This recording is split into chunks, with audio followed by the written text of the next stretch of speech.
Hello children, good morning. Today's topic is you vowel. बच्चों, आज हम यू वॉवेल वर्ड में कैसा साउंड करता है उसे पढ़ेंगे।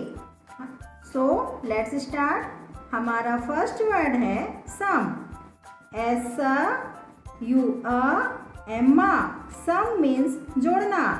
नेक्स्ट वर्ड है gun. G U N. Gun means बंदूक। Next word cub. C you B ब। कब मीन्स शेर का बच्चा। Next word tub. T U B ब। Tub means tub. Next word है sun. S U N. Sun means सूर्य। Next word gum. G U M. Gum means गोंद। Next word jug. J U G ग। Jug means jug. Next word मग।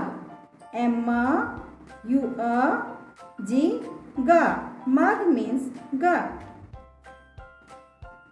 बच्चों, आज हमने U vowel में word कैसा sound करता है उसे सीखा।